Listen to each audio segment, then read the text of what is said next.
کا حساب بھی تو ہم نے دینا ہی دینا ہے، اس لیے ہم دیکھ لیں جتنا برداشت کرتے ہیں اس کے مطابق جو ہے وہ ہم چلیں۔ ایک بادشاہ تھا، وہ پھولوں کی سیج پہ سویا کرتا تھا، خادمہ اس کے لیے پھولوں کی سیج بچھایا کرتی تھی۔ مدت گزر گئی، پھولوں کی سیج پہ سونے کا عادی تھا۔ ایک دن خادمہ نے سوچا، لونڈی نے سوچا، روزانہ بادشاہ اس سیج پہ سوتا ہے، پتہ نہیں کیا لطف ہوگا۔ کمر سیدھی کرنے کے لیے، اس سیج کا لطف اٹھانے کے لیے وہ بھی لیٹ گئی۔ سیج تیار کرنے کے بعد ایک لمحے کے لیے کمر سیدھی کی تو سارے دن کی تھکی ہوئی تھی، آنکھ لگ گئی۔ بادشاہ وقت پر اپنے حجلہ میں داخل ہوا، اپنے اس خاص کمرے میں داخل ہوا تو ایک لونڈی کو پھولوں کی سیج پہ سویا ہوا دیکھا تو غیرت سے جل بن کے کباب ہو گیا۔ ایک لونڈی کی یہ اوقات کہ بادشاہ کی سیج پہ سوئے۔ اس نے جلاد کو بلایا، کہا اس کو الٹا لٹکاؤ اور اتنا مارو کہ اس کی جان نکل جائے، تاکہ باقی خدام کو پتہ چل جائے کہ بادشاہوں کی سیجیں، ان کے بستر، ان کے گھر کتنے مقدس ہوا کرتے ہیں۔ لونڈی کو الٹا لٹکا دیا گیا اور جلاد ضرب پہ ضرب لگا رہا ہے، کوڑے پہ کوڑا مار رہا ہے۔ وہ چیختی ہے، روتی ہے، بچا لو مجھے، میری جان نکل رہی ہے۔ روتے روتے کیا خیال آیا کہ اس نے ہنسنا شروع کر دیا۔ بادشاہ نے جلاد کو کہا رک جا، اس لونڈی سے پوچھ روئی کیوں ہے، اسے یہ بھی پوچھ ہنستی کیوں ہے۔ جلاد نے کہا لونڈی بتا روتی کیوں ہے۔ اس نے کہا تجھے نہیں پتا جب کوڑا لگتا ہے تو جان نکلنے کو آتی ہے، نزع کا عالم طاری ہو جاتا ہے۔ کہا یہ تو سمجھ ہے، لیکن ہنستی کیوں ہے؟ کہا ہنسی مجھے اس بات سے آئی ہے کہ چند لمحوں کے لیے سوئی ہوں، اتنی تکلیف کاٹ رہی ہوں، سوچا جو عمر بھر ہو گئی سوتے ہوئے جس کو، اس کا کیا بنے گا؟ جس کی زندگی بیت گئی اس سیج پہ سوتے ہوئے، اس کا کیا بنے گا؟ صاحبو، یہ دنیا پھولوں کی سیج نہ بنائیں، اس دنیا کو اللہ کی عبادت کے لیے گزاریں، ذکر فکر میں گزاریں، سحری کے وقت اٹھ کے مصلے پہ کھڑا ہو کے رونا سیکھیں، اللہ کے حضور آئیں، سارے کام چھوڑ دیں، رزق کی تلاش میں رازق کو بھول نہ جائیں۔ تم سمجھتے ہو دکان بند کر کے چلے گئے تو شاید میری آج کی سیل کم ہوگی۔ سیل دینے والا، رزق دینے والا، رزق کے دروازے کھولنے والا وہ رب ہے۔ جاؤ اس کے حضور جاؤ اور جا کے اس سے مانگو، مالک، رزق کا مالک بھی تو ہے، تیرے ہاتھ میں سارے خزانے ہیں، میری مدد فرما۔ دیکھنا کہ رحمتوں کے کس طرح دروازے کھلتے ہیں اور جو تمہیں ملتا ہے اس میں برکت کتنی ہوتی ہے۔ آج ہر بندہ یہ کہہ رہا ہے کہ میرے کاروبار میں برکت نہیں ہے، لاکھوں کماتا ہوں، پتہ نہیں چلتا جاتے کدھر ہیں۔ مسئلہ اصل ہے یہی کہ رزق میں بے برکتی آ گئی ہوئی ہے، اس لیے کہ ہماری پیشانی میں سجدے نہیں رہے، ہماری آنکھوں میں حیا نہیں رہا، ہمارے لبوں پہ قرآن کے نغمے نہیں رہے، ہماری سوچوں میں پاکیزگی نہیں رہی اور خیالوں میں طہارت نہیں رہی۔ آج غلاظت ہی غلاظت، گند ہی گند، اور جو ہے وہ شہوت ہی شہوت اور بے حیائی ہی بے حیائی آنکھوں میں، نظروں میں، خیالوں میں بھر دی گئی ہے۔ بازار میں چلے جائیں، گھر چلے جائیں، گھر کا دروازہ بند کر کے، مقفل کر کے بھی، اگر آپ سمجھتے ہیں کہ میں محفوظ ہو گیا ہوں، آج تو وہاں بھی محفوظ نہیں رہا جاتا۔ عجیب صورتحال بنی ہوئی ہے۔ اپنے گھروں کو ان ساری شرارتوں سے پاک کرو اور اپنی نظروں کو پاکیزگی سکھاؤ، پھر دیکھنا کہ کس طرح برکتیں ہوتی ہیں اور کس طرح رحمتیں ہوتی ہیں۔ عبادت کے دو مفہوم حضرت امام رازی نے بیان فرمائے ہیں۔ آپ فرماتے ہیں التعظیم لامر اللہ، عبادت کا مفہوم یہ ہے کہ اللہ کے امور کا، اس کے حکم کی تعظیم کی جائے۔ اللہ تعالیٰ جل شانہ کا حکم ہے تو دل جھک جائیں اس کے حضور اور اس کو ہی بڑا جانا جائے۔ اور دوسری بات وشفقت علی خلق اللہ، عبادت کا مفہوم یہ ہے کہ مخلوق خدا پر شفقت کی جائے۔ حضرت امام غزالی نے اربعین کے اندر لکھا کہ عبادت کی 10 قسمیں ہیں، ان میں سے پہلی قسم نماز ہے جو عبادات میں سب سے اہم اور سب سے بڑی عبادت ہے۔ دوسری قسم زکوٰۃ ہے، تیسری قسم روزہ ہے، چوتھی قسم حج ہے، پانچویں قسم تلاوت کلام مجید ہے، اور چھٹی قسم ہر وقت ذکر الہی میں رہنا ہے، ساتویں قسم حلال رزق کے لیے کوشاں رہنا ہے، اور آٹھویں قسم پڑوسی، ہمسائے، ساتھی اور دوستوں کے حقوق ادا کرنا ہے، اور نویں قسم امر بالمعروف اور نہی عن المنکر کرنا ہے، اور 10ویں قسم اتباع رسول صلی اللہ علیہ وآلہ وسلم کرنا ہے۔ یہ عبادت کی صورت ہے۔ اب معاشرے کے اندر کچھ لوگ تو عبادت کرتے نہیں ہیں اور ان کا عبادت نہ کرنا غفلت کی وجہ سے ہے۔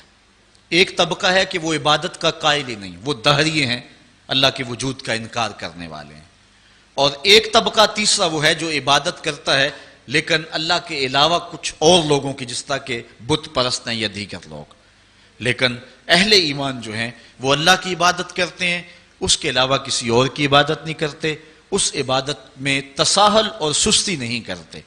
نمازوں کو 5 گانا وقت پہ ادا کرنا اپنا معمول رکھتے ہیں، اور یہی زندگی کا حسن ہے اور یہی زندگی کا جمال ہے. اور جو شخص اللہ کے حضور جھکنا چھوڑ دے، اللہ تعالیٰ اس کے رزق سے بھی، اس کی عمر سے بھی برکت اٹھا لیتا ہے. عبادت کا ایک مفہوم علماء نے اللہ تعالیٰ کی پہچان بھی بیان فرمایا. حضرت مولا کائنات سیدنا علی المرتضیٰ رضی اللہ تعالی عنہ نے وما خلقت الجن والانس الا لیعبدون کا ترجمہ کیا ہے اے لیعرفونی، یعنی ہم نے جن و انس کو اس لیے پیدا کیا کہ وہ مجھے پہچان جائیں. اللہ تعالیٰ جل شانہ کی پہچان بندے کے اوپر جو ہے وہ ضروری ہے. اور جو شخص اس دنیا پہ رہ کے رب کی معرفت حاصل نہ کر سکا تو وہ قیامت کے دن بھی نابینا اٹھایا جائے گا. اللہ تعالیٰ جل شانہ نے یہ بات قرآن میں واضح طور پہ بیان فرمائی، من کان فی ھذہ اعمی فہو فی الآخرۃ اعمی واضل سبیلا. جو اس دنیا پر اندھا رہا کل قیامت کے دن بھی اندھا ہی اٹھایا جائے گا. اس سے ان آنکھوں کی جو ہے وہ بے نوری مراد نہیں ہے. وہ تو حدیث میں آتا ہے جو آنکھوں سے آزمایا گیا کل قیامت کے دن اس کو اللہ جزا دے گا. اس سے دل کی بے نوری مراد ہے. ساری زندگی گزار دی، کاروبار کا پتہ کیسے کرنا ہے، سیاست کا پورا پتہ ہے کیسے کرنی ہے، ایک ایک امر کا پتہ ہے، ہر چیز کا پتہ ہے، نہیں پتہ تو جس نے پیدا کیا ہے، جو ہمارا خالق ہے، جو ہمارا رازق ہے، جو ہمارا مالک ہے، ہم لمحہ لمحہ ایک ایک ساتھ ایک ایک گھڑی جس کے محتاج ہیں. شیخ سعدی فرماتے ہیں سانس اندر جائے تو پھر بھی اس کے محتاج ہیں، اندر سے خیریت سے باہر آئے تو پھر بھی اس کے محتاج ہیں. اگر اندر والا باہر نہ آئے تو پھر بھی موت، باہر والا اندر نہ جائے تو پھر بھی موت. تو ہم ایک سانس میں کئی بار اس کے محتاج ہیں اور لمحہ لمحہ اس کے محتاج ہیں. جو ہماری ہر ضرورت کی کفالت کرنے والا ہے، جو ہمارا خالق بھی ہے، رب بھی ہے، مالک بھی ہے اور ضروریات کا کفیل بھی ہے، اور اس کو ہم نہیں پہچانتے. باقی ہر دنیا کی چیز ہمیں آتی ہے، ہمیں ایک ایک چیز سے پتہ ہے. ہمیں اتنا بھی پتہ ہے کہ فلاں کرکٹر نے چوکے کتنے لگائے اور چھکے کتنے لگائے ہیں، اس نے فلاں میچ میں سینچریاں کتنی کی ہیں. ہمیں اتنی تفصیلات کا علم ہے، ایک ایک شخص کے بارے میں ہمیں پتہ ہے، لیکن نہیں پتہ تو اس کا نہیں پتہ جو ہماری شاہ رگ سے بھی نیڑے رہتا ہے، جو ہمارے دلوں کے قریب رہتا ہے، جس نے ہمیں زندگی کی بہاریں اور زندگی کا جمال دیا. آئیے اپنے رب کو پہچانیں. اور جو شخص اپنے رب کی معرفت حاصل نہیں کر سکا وہ قیامت کے دن بھی اندھا اٹھایا جائے گا. اللہ تعالیٰ جل شانہ نے محبوب علیہ الصلوۃ والسلام کے سینے پر اترنے والی اس کتاب میں اس بات کو اعلانیہ طور پر واضح بیان فرمایا گیا. اسی لیے اقبال نے کہا تھا دل بینا بھی کر طلب خدا سے کہ آنکھ کا نور دل کا نور نہیں ہے. میں عبادت کے عنوان سے گفتگو کو ادھورا سمجھوں گا جب تک میں حضور کی ابدیت کو بیان نہیں کروں گا. حضور کی عبادت کا عالم یہ ہے اللہ کے حضور سجدہ ریزیوں کا اور دیگر عبادت کی جتنی بھی اقسام اور صورتیں ہیں، آقا کریم اللہ کے حضور ساری ساری رات قیام فرماتے ہیں. ہمیں تو جگایا جاتا ہے، اذانیں دی جاتی ہیں، پھر بھی نہیں اٹھتے. لیکن وہاں کیا ہے کہ اللہ تعالیٰ خود فرماتا ہے محبوب ساری رات جاگا نہ کرو، کچھ سو بھی تو لیا کرو. اللہ اکبر. اور اتنی اللہ کے حضور عبادت کرتے ہیں حتیٰ تتورم قدماہ، یہاں تک کہ حضور علیہ السلام کے مبارک قدم جو ہیں وہ سوج جاتے ہیں. اور آقا کریم علیہ الصلوۃ والسلام سے کہا گیا حضور آپ کے وسیلے اور صدقے سے اللہ نے اگلوں اور پچھلوں کے گناہ معاف کر دیے، لیکن اس کے باوجود بھی آپ اتنی کثرت کے ساتھ عبادت کرتے ہیں. تو حضور نے فرمایا کہ میں اللہ کا عبد شکور نہ بنوں، اس کا شکر گزار بندہ نہ بنوں جس نے اتنی نعمتیں اور اتنی کرم نوازیاں میرے اوپر نازل فرمائیں. اس نے اتنا کرم کیا، ذرا دیکھیں تو صحیح، اپنے اندر جھانک کر کے تو دیکھو کتنے کرم ہے اس کے، کتنے فضل ہے اس کے، کتنی نعمتیں ہیں جس کا ہمیں علم بھی نہیں ہے لیکن وہ ہمارے اوپر پہم برس رہی ہیں. میرا ایک دوست تھا، اس کے منہ میں یہ جو لعاب آتا ہے اس کی مقدار کم ہو گئی تو اتنا مسئلہ بنا اس کے لیے کہ ایک آنکھ کی بینائی بھی جاتی رہی، دوسری آنکھ کی بینائی بھی متاثر ہو رہی ہے. مرض کیا ہے کہ منہ میں یہ جو لعاب آتا ہے یہ قدرتی گریس ہے، نظام انہضام میں مدد دیتی ہے، بولنے بھی طاقت دیتی ہے. اگر یہ لعاب کم پڑ جائے جس کو ہم نے کبھی نعمت ہی نہیں سمجھا، یہ بھی اللہ کی نعمت ہے. دنیا کا بہت بڑا شخص اوناسس یونان کا رہنے والا تھا اور جہازوں کی کمپنی ہے اس کی، لیکن ہوا کیا، یہ دنیا کے وہ جو امیر ترین لوگوں کی فہرست بنتی ہے اس میں شاید دوسرے یا تیسرے نمبر پہ اس کا نام تھا. تو آج کل تو سنا کہ پاکستان میں ایک شخصیت آگے جا رہی ہے، وہ پہلے نمبر پہ آنے والی ہے. تو بس تھوڑے نمبر رہ گئے ہیں، ورنہ جو ہے وہ پوری دنیا کا سب سے امیر ترین شخص ہمیں کسی اور ملک میں نہیں ڈھونڈنا پڑے گا، وہ ہمارے خون پسینے کو نچوڑ کر کے ہمارے اندر سے کوئی ہوگا. قوم فروختن و چیرزاں فروختن. دعا کرو اشرائے ثانی کے دامن سے نکلتے ہوئے نور کی روشنی میں اب سورج کی کرنیں بھی نکل رہی ہیں اور رب کی رحمت کو بھی جو ہے وہ نزول ہو رہا ہے. دعا کرو اللہ میرے ملک کو صالح قیادت نصیب فرمائے.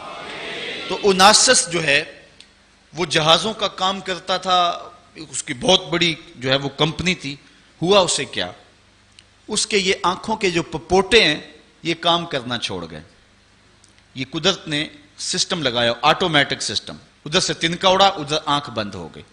ادھر عزم ہوا، ارادہ ہوا، آنکھ بند ہو گئی. اتنی جلدی یہ سسٹم کام کرتا ہے. اس کو یہ مرض لاحق ہوا کہ جو پٹھے ہیں نا اس کے یہ کام کرنا چھوڑ گئے. اب ڈاکٹر سلوشن ٹیپ لگا کے آنکھ کھولتا تھا اور رات کو سونا ہوتا تو وہ ٹیپ اتار دیتا.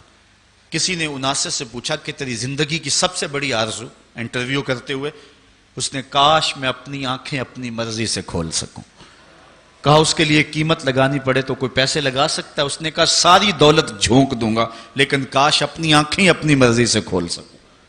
تو یہ کتنی بڑی نعمت ہے، ہم نے کبھی سوچا، گمان بھی نہیں کیا کہ کیا کیا سسٹم اس نے لگائے ہوئے. یہ تو ایک سادہ سا سسٹم ہے، ورنہ کیا نظام انہضام کا سسٹم ہے، تنفس کا نظام ہے. اور اس کے علاوہ جو ہے وہ دماغ اللہ نے عطا فرمایا. کتنا غافل شخص ہے کہ اس کی اتنی نعمتیں وصول کرنے کے بعد بھی اس کے حضور حاضر نہیں ہوتا. لیکن میرے اور آپ کے آقا و مولا اللہ کے وہ با کمال بندے ہیں کہ بندگی کی انتہا حضور کی ذات ہے. اللہ تعالیٰ نے اپنے محبوب کو عبد ہی نہیں کہا، عبدہو کہا ہے. معراج کی قربت خاص میں اس کے باوجود اللہ جل شانہ کے حضور جب پیش ہوتے ہیں تو اللہ تعالیٰ جل شانہ اپنے محبوب سے کہتا ہے بما اشرفک یا احمد، پیارے بتا تجھے کس چیز سے نوازوں. تو محبوب جواب میں عرض کرتے ہیں بنسبتی الیک شرفنی بالعبودیہ، مالک مجھے اپنا بندہ کہہ کے پکار دے. بندے کے لیے سب سے بڑا اعزاز ہے کہ وہ بندہ ہو، اس کا غلام ہو اور اس کے حضور سر پر سجود رہے.